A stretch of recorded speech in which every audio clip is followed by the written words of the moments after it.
Class 10th science का paper यार बहुत पास आ गया है ना, और मैथ्स का पेपर ही बहुत बेकार गया है और बहुत ज्यादा मन में डर भी लग रहा होगा, एंजाइटी भी हो रही होगी यार, पता नहीं मेरा साइंस का कैसे जाएगा, मैथ का तो बेकार गया है, बहुत ज्यादा डर लग रहा हो, बहुत ज्यादा एंजाइटी हो रही होगी। तो इस केस में मेरे प्यारे भाई और बहनों छोटो, आपको क्या करना है, आपको अपने मन को समझाना है, कॉन्फिडेंस देना है कि यार मेरा एग्जाम जो है साइंस का पूरे मेरी लाइफ का बेस्ट एग्जाम जाने वाला है, मुझे इतना विश्वास है।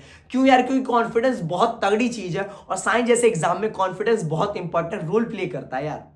रीजन बीइंग, अगर कुछ बच्चे इनमें से आप में से जिनकी तैयारी बहुत अच्छी होगी, किसी की कम भी होगी, लेकिन अगर आपकी तैयारी कम भी है लेकिन आपके पास कॉन्फिडेंस नाम की चीज है सर, तो पक्का आप एग्जाम फोड़ करके आने वाले हो, क्योंकि कॉन्फिडेंस बहुत रोल प्ले करता है। तो अपने मन को क्या करना है, समझाना, उसको कॉन्फिडेंस देता है कि सुन मेरे मन, एग्जाम जैसा भी आए मैं एग्जाम को फोड़ के आने वाला हूं, मुझे सब आता है।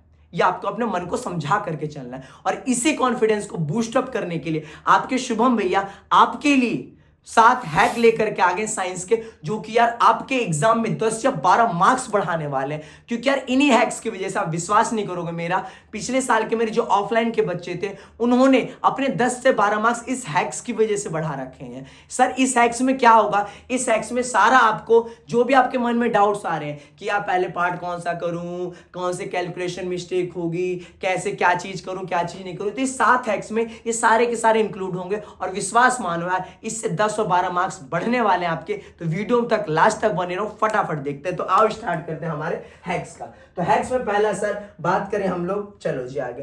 पहला हैक नंबर 1 क्या कह रहा है हमारा कि सर आपको ना रीड करना है क्वेश्चन को 1 और 2 टाइम, यानी 1 से लेकर के 2 टाइम तक आपको क्वेश्चन रीड करना है और जहां पे भी स्टक हो जाओ, जहां पे भी फंस जाओ, लीव द क्वेश्चन को लीव करना है और भैया आगे बढ़ जाना है, उसके साथ लड़ने भिड़ने नहीं लग जाना। मतलब यार हमें क्या करना है, जब भी क्वेश्चन पेपर है, तो मान के चलो मेरे पास क्वेश्चन पेपर है, तो मैं यार 1-2 बार पढ़ रहा हूं, तो 1-2 बार डिंग डिंग डिंग डिंग डिंग डिंग डंग डंग डंग डंग डंग डंग डंग डंग, यार मेरे को 1-2 बार पढ़ने से एक बार आएगा, पढ़ने पे नहीं समझ आया, चल कोई बात नहीं, एक और बार रीड कर ले। पक्का यार अगर दूसरी बार तुझे क्वेश्चन नहीं समझ में आ रहा मेरे भाई, तो समझ जाओ वो क्वेश्चन तुझे नहीं आता, तो प्लीज उसके साथ कंपीट नहीं करना, लड़ना नहीं उसे कि नहीं है मैं करके जाऊंगा, कैसे नहीं होगा तू, मैं तो बहुत प्रैक्टिस करी है, नहीं उसे नहीं लड़ना भाई, वो आपको पटक देगा, क्योंकि वो क्वेश्चन आपको नहीं आता, आपको 2 बार रीडिंग से पता चल चुका है। तो उस क्वेश्चन को वहीं छोड़ना है और जो क्वेश्चन आते हैं उसकी तरफ, आगे की तरफ क्या करना है जी, आपको बढ़ना है, उसके साथ लड़ना या भिड़ना नहीं है। रीजन बीइंग यार होता क्या है कि बच्चे उस क्वेश्चन को पढ़ते हैं और कहते हैं यार आ नहीं रहा, क्या करूं यार, आ नहीं रहा, उधर उधर, भाई थोड़ा हेल्प, भाई थोड़ा हेल्प, नहीं करना, छोड़ दो, नहीं आता तो। क्योंकि यार इसकी वजह से, जैसे ये बच्ची सर पकड़ के बैठी है, आप भी ऐसी सर पकड़ के बैठे रहोगे और जो आते भी यार वो छोड़ दोगे। तो प्लीज यार 1 या 2 बार पढ़ना, नहीं आते तो समझ जाना आपको क्वेश्चन नहीं आता, लेकिन छोड़ के नहीं जाना, उसका ऐसे बोल के जाना है कि देख अभी छोड़ करके जा रहा हूं, अभी नहीं आता तो मेरे को, अभी सारे सेक्शन निपटा के आऊंगा और आखिरी में करूंगा तेरे को, आखिरी में। तो इस एटीट्यूड के साथ उस क्वेश्चन को छोड़ना है और आगे की तरफ आपको बढ़ जाना है। तो बहुत इंपॉर्टेंट हैक्स है भैया, संभाल करके, ठीक है। हैक नंबर 2 बात करें सर, तो हमें क्या करना है, हमें डू नॉट वेस्ट 15 मिनट्स। आपको जो रीडिंग के 15 मिनट मिलते हैं मेरे भाई और मेरे बहनों, आपको वेस्ट नहीं करने। बच्चे क्या करते हैं, उस 15 मिनट्स में क्वेश्चंस पढ़ेंगे सारे, कि मैं यूट्यूब पे मिल जाता है, बहुत सारे टीचर्स कहते हैं कि आप पहले ये वाला पार्ट करो, पहले ये वाला पार्ट करो, फिर क्वेश्चन सिलेक्ट कर लो, अंडरलाइन कर लो, ये कर लो, वो करो, फलाना करो, ढिमकाना करो। अरे भाई मेरे 15 मिनट्स है, उस 15 मिनट्स को आपको रीडिंग नहीं करनी। क्या सर ये कौन सी बात बता रहे हो, सबसे उल्टा ही बता रहे हो आप। मैं ऐसा इसलिए बता रहा हूं कि मान के चलो तुम क्वेश्चन रीड करो 15 मिनट में, तो उस 15 मिनट में क्वेश्चन रीड कर रहे हो तो उसको रीड करा, क्या जब दोबारा क्वेश्चन करने आओगे फिर भी क्वेश्चन को रीड करते हो यार, तो उसी क्वेश्चन को आप तो 2-2 बार रीड कर रहे हो, कोई तो 3-3 बार कर लेता है यार। तो उस क्वेश्चन को 15 मिनट को रीडिंग में नहीं लगाना, तो करें क्या सर, उस 15 मिनट में आपको एमसीक्यू कर लेने हैं, जो कि टाइम आगे आपका बचाएंगे। सर कैसे एमसीक्यू कर ले, अरे मेरे भाई उसमें तो लिखना अलाउ नहीं होता, तो लिखना अलाउ नहीं होता तो हम लोग करेंगे क्या, उन 15 मिनट के अंदर we are not going to read paper, हम पेपर को रीड नहीं करने वाले, क्योंकि हम दोबारा पेपर को फिर रीड करने आएंगे यार, फिर 2-2 बार क्यों कर रहे हैं कि काम को, बाद में कर लेंगे ना रीड, क्या दिक्कत है, ठीक है। तो हम लोग क्या करेंगे उस 15 मिनट में, तो छोटा छोटा पेंसिल से छोटा छोटा, क्योंकि उस 15 मिनट में लिखना अलाउ नहीं होता, तो क्वेश्चन पेपर पे उस छोटा छोटा, जैसे आपने कुछ क्वेश्चन पढ़ा साइंस का, तो पढ़ते के साथ ही आंसर मिल जाता है। बहुत सारे ऐसे क्वेश्चन आते हैं फिजिक्स के, केमिस्ट्री के, बायो के, तो आपको पढ़ते के साथ ही इसका आंसर आ चुका, लेकिन यार दोबारा पढ़ना पड़ेगा उसको, तो साथ ही के साथ उन 15 मिनट में सारे एमसीक्यू निपटा देने आपको। कैसे? मान लीजिए लिखना तो अलाउ नहीं होता, लेकिन जैसे आपने पढ़ा, मुझे इसका लगा यार बी वाला, तो बी पे हल्का सा छोटा सा पेंसिल से क्या लगा देना, डॉट लगा देना, डॉट हल्का सा। अगले का अगर मुझे सी लगता है तो सी पे हल्का, ये हल्का इतना डॉट होगा कि अपन लोग को ही दिखेगा, किसी टीचर को दिखेगा नहीं। तो इस 15 मिनट के अंदर हम अपना एमसीक्यू निपटा देंगे सर, बिना कहीं जाए हुए। छोटे छोटे डॉट्स लगाने हैं और आसपास देखते रहना कि टीचर तो नहीं आ रही, ए मैडम नहीं आ रही ना, नहीं, तो हम छोटा छोटा डॉट क्या कर देंगे सर, लगा देंगे, उनको नहीं दिखने वाला, और अपने 15 मिनट में एमसीक्यू निपट जाएंगे। तो ये हैक्स भी बहुत इंपॉर्टेंट है, बहुत काम आएगा। अगले हैक नंबर 3 की तरफ चलते हैं सर। हमें क्या करना है, अंडरलाइन द कीवर्ड। हमें जो कीवर्ड है या मेन पॉइंट है जो आपके आंसर है, आंसर की जो मेन पॉइंट है सर, उसको आपको क्या करना है, अंडरलाइन। सर इतना टाइम नहीं मिलता, लेकिन कोशिश करो यार, अगर टाइम मिले तो जरूर अंडरलाइन करना। रीजन बीइंग, इसकी वजह से क्या होता है कि एग्जामिनर जो आपका मेन पॉइंट है सिर्फ उसी पे फोकस कर पाता है, और जो साइंस में आप ग्रामेटिकल मिस्टेक करते हो उस पर आपने अंडरलाइन करा ही नहीं होगा, सिर्फ मेन पे करा होगा, तो ग्रामेटिकल मिस्टेक आपकी क्या हो जाती है बताओ, अवॉइड कर देता है, छुप जाता है, जिसकी वजह से आपके ग्रामेटिकल मिस्टेक्स के मार्क्स नहीं काटे जाते। फॉर एग्जाम्पल, मान के चलो मुझे कहा गया कि आप ना डाइल्यूशन कैसे करोगे एसिड का, तो जैसे during dilution of acid we add acid into water, तो ये काफी मेन पॉइंट है कि भाई साहब एसिड को पानी के अंदर डालेंगे, वाटर के अंदर, तो इसको अंडरलाइन कर दिया। और not water into acid and water into acid, hence it becomes exothermic reaction which test tube break. लेकिन आप देखोगे अंडरलाइन वाला तो आपका बता दो पहला ध्यान कहां गया, यहां पे। तो एग्जामिनर के पास इतना टाइम नहीं होता, क्योंकि उनको एक कॉपी का रेंज दिया जाता है जो चेक ही करना पड़ता है एक दिन में, तो वो लोग मेन पॉइंट देख लेते हैं। और आप देखो इस क्वेश्चन में ना मैंने बहुत ज्यादा ग्रामेटिकल मिस्टेक करी है, लेकिन आपने नोटिस नहीं करी होगी, सच बोलना मन में। देखो जैसे कि which test tube break, which break the test tube होता, विच टेस्ट ट्यूब ब्रेक नहीं, बट एग्जामिनर ये देख ही नहीं पाएगा, बस वो कहेगा अच्छा यार इस लड़के ने तो यार एसिड को वाटर में सही डब्बल लिखा है, और क्यों लिखा है, क्योंकि ये एक्सोथर्मिक रिएक्शन, बस इसी को देखेगा और वो आगे की तरफ बढ़ जाएगा। क्लियर? तो आपको अंडरलाइन जरूर करना है यार। साथ ही साथ एक और मेरी तरफ से कि जो भी आंसर है, चाहे फिजिक्स का, चाहे केमिस्ट्री का, चाहे बायो का, खास करके फिजिक्स का जो न्यूमेरिकल हो, उस न्यूमेरिकल्स को क्या करना, जो भी आंसर आया उसको ना क्या कर देना, बॉक्स बना देना। ऐसा क्यों? क्योंकि कभी कभी क्या होता है ना कि बीच में हम लोग कैलकुलेशन मिस्टेक कर देते हैं, लेकिन आंसर सही आ जाता है। तो आंसर मान के चलो किसी का आ गया 15 ओम, बट आंसर सही है, तो आंसर सही है तो पूरे के पूरे मार्क्स दे देगा।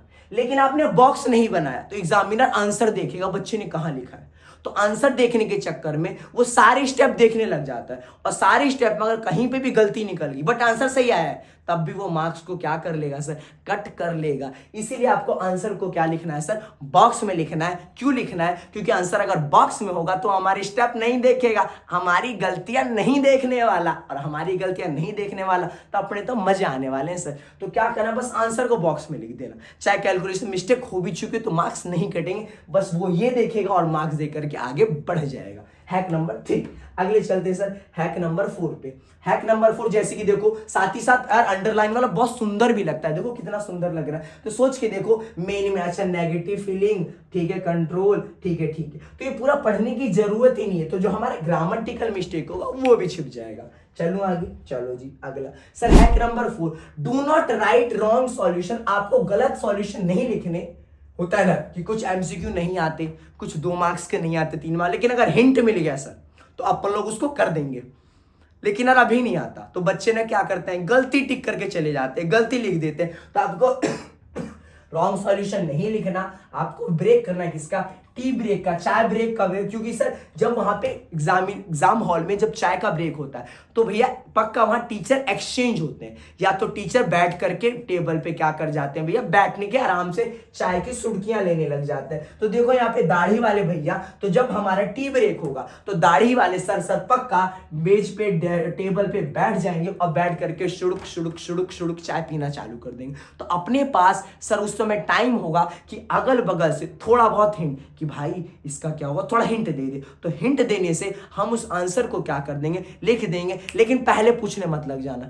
वरना एग्जामिनर की नजर में तुम बेकार हो जाओगे। तो पक्का सा टी ब्रेक होगा जिसमें टीचर आलसी हो जाता है, जाके टेबल पे बैठ जाता है, टी ब्रेक हो जाता है, चाय पीने लग जाता है, चाय में बिजी हो जाता है। तो उस केस में आप इधर उधर से हिंट लेना थोड़ा बहुत, और तब अपना आंसर को करेक्ट लिख लेना। क्लियर है बात? बहुत इंपॉर्टेंट रूल है सर। हैक नंबर 4, तो वेट फॉर, दाढ़ी वाले sir, to tea break, tea break के लिए वेट करें।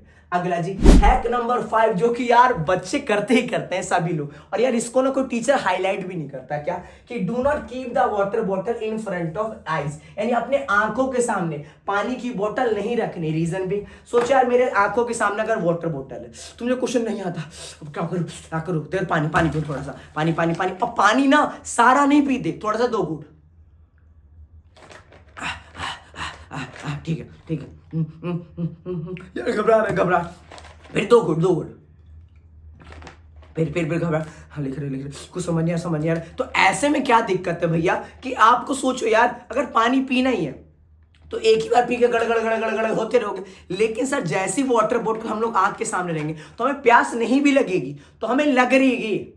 और प्यास ज्यादा पानी पियोगे तो भैया ब्लैडर तो भरेगा ना, ब्लैडर भरेगा तो सूसू भी लगेगा, सूसू जाने के लिए भैया टाइम भी तो वेस्ट होगा। तो प्लीज यार अपने आंखों के सामने पानी की बोतल मत रखना। शुरुआत में जितना पानी पीना हो पी लेना, क्योंकि अरे हमारा माइंड डिस्ट्रैक्ट करेगा, क्योंकि कुछ भी चीज समझ नहीं आएगी बस। और पानी सारा नहीं पिएंगे, 2 घुट, 1 घुट, इससे टाइम भी वेस्ट हो रहा है, तू पानी भी पूरा नहीं पी पा रहा, तुझे टॉयलेट भी लगेगा, तेरा टाइम भी वेस्ट होगा। तो इससे अच्छा है अपने आंखों के सामने वाटर बॉटल को रखना ही नहीं है। चलो जी बहुत बढ़िया, आगे चलते हैं। Hack number 6, right the formula and given things. जो भी आपको फॉर्मूला याद है उससे रिलेटेड और गिवन थिंग्स को आपको लिख देना है। अगर आपको क्वेश्चंस नहीं आते तो भी, तो examiner will give you some marks. Examiner आपको क्या करेगा भैया, कुछ मार्क्स दे देगा यार। फॉर एग्जाम्पल जैसे सीबीएसई ने खुद बोल रखा है, CBSE give marks for a given और फॉर्मूला। जो गिवन लिखेगा उसके लिए और फॉर्मूला जो लिखेगा उसके लिए, भले उसने गलत कर रखा हो तब भी गिवन और फॉर्मूला के उसको मार्क्स मिलने वाले हैं। तो भाई अगर क्वेश्चन नहीं आता मान के चलो, जो गिवन दिया होगा वही छाप देना। अब फॉर्मूला याद है अगर तो थोड़ा फॉर्मूला भी लिख देना, फॉर्मूला नहीं भी होगा तो गिवन है तो जरूर लिख देना। ऐसा इसलिए कह रहा हूं सर क्योंकि सीबीएसई गिवन चीजों के ही या फॉर्मूले से ही मार्क्स देना चालू कर देती है। आधा मार्क्स 1 मार्क्स, तो आधा मार्क्स 1 मार्क्स गिवन कोई छापने का मिल रहा है, इससे अच्छी बात क्या हो सकती है। मैं अपना पर्सनल एडवाइस बताता हूं। तो जब मैं 12th क्लास में था तो फिजिक्स के ऐसे 3 क्वेश्चन थे ना उस समय, उस वाले साल में, कि वो ना आउट ऑफ सिलेबस आ गए थे। तो वो मुझे नहीं आते थे, मेरे बाकी दोस्तों को भी नहीं आते थे। तो मुझे नहीं आता था ना, तो मैंने बस गिवन लिख करके छोड़ दिया और उससे रिलेटेड जो फॉर्मूला मुझे लगता था कि लगेगा वो फॉर्मूला मैंने लिख दिया। लेकिन मेरे बाकी दोस्तों ने नहीं लिखा, कह रहे तो आउट ऑफ सिलेबस है यार, उनको पहले पता था कि आउट ऑफ सिलेबस, तो उन्होंने छोड़ दिया और लिख दिया आउट ऑफ सिलेबस। ठीक है, लेकिन जब रिजल्ट आया सर तो मुझे पता चला मेरे मैथ्स फिजिक्स के अंदर 95, उनके 75 में 80 आए। भैया मैं कंफ्यूज हो गया, ऐसा क्यों? तो बाद में न्यूज पे जाके पता चला कि वो जो 3 क्वेश्चन थे वो आउट ऑफ सिलेबस आए थे। तो जिस बच्चे ने खाली गिवन या फॉर्मूला लिख रखा तो उसको 5 में से 5 मिले, क्योंकि इसका मतलब सीबीएसई समझ रहा था कि उसने गिवन लिखा है या फॉर्मूला लिखा है तो वो बंदा अटेम्प्ट करने जा रहा था, लेकिन अटेम्प्ट करने जा रहा था बट सिलेबस से बाहर था तो कर ही नहीं पाया। लेकिन जिन्होंने ये लिख दिया आउट ऑफ सिलेबस, इसका मतलब उसे कुछ आता ही नहीं था उसके बारे में। तो कुछ नहीं आता तो उसको मार्क्स कितने मिलेंगे? अंडा कितना? 0 मार्क्स मिलेंगे सर। तो देखना ऐसे क्वेश्चन कभी होते हैं जो सिलेबस से बाहर आ जाते हैं, बट गिवन लिख करके जरूर आ जाना। इसका मतलब एग्जामिनर समझेगा आपने अटेम्प्ट करने की कोशिश करी है और फुल मार्क्स मिलेंगे। वरना अगर सिलेबस में होगा तो कुछ आधे या 1 मार्क्स तो मिल ही जाएंगे। तो क्या दिक्कत है यार गिवन को लिखने में? लिख के जरूर आना। अगला जी फॉर एग्जाम्पल देखो, जैसे हम लोग यहाँ पे लिख देते हैं ना टू प्रूव या प्रूव या इस, और तूने प्रूव भी नहीं करा तो इसके भी मार्क्स क्या होंगे भैया? आपको मिलने चालू हो जाएंगे। आधे मार्क्स मिल जाएंगे, 1 मार्क्स मिल जाएगा। आपने कुछ आगे नहीं भी करा होगा तो भी। ठीक है, आगे चल रहे। लास्ट है हैक नंबर 7। सर हम लोग कौन सा पार्ट करें? तो हमेशा ट्राई करो भैया, पहले आपको फिजिक्स वाला पार्ट करना है। क्यों फिजिक्स वाला पार्ट करना है सर? इसकी वजह से आखिरी में अगर फिजिक्स का पार्ट करते हो तो यार बहुत ज्यादा जल्दबाजी होती है, बहुत ज्यादा रश होता है, बहुत दिमाग खराब होता है, इतने क्वेश्चन बचे पड़े, जिसकी वजह से आखिरी में हम कैलकुलेशन मिस्टेक आते हुए फिजिक्स के अंदर गलत कर देते हैं।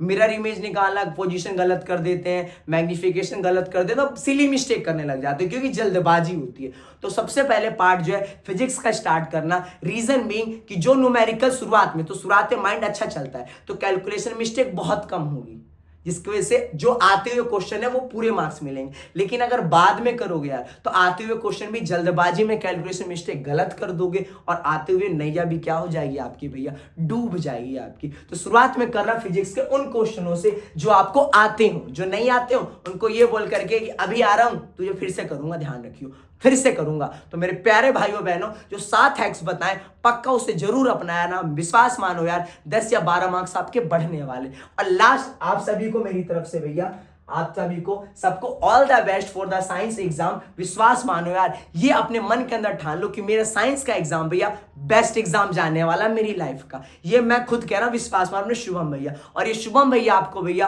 पूरे अपने राधा कृष्ण से भी मैं प्रे करूंगा आप सभी के लिए कि आप सभी का भैया साइंस का एग्जाम बहुत अच्छा जाए और रिलैक्स रहो यार, आराम से पढ़ो, कोई दिक्कत है, कोई परेशानी नहीं है, आपके शुभम भैया आपके साथ हैं।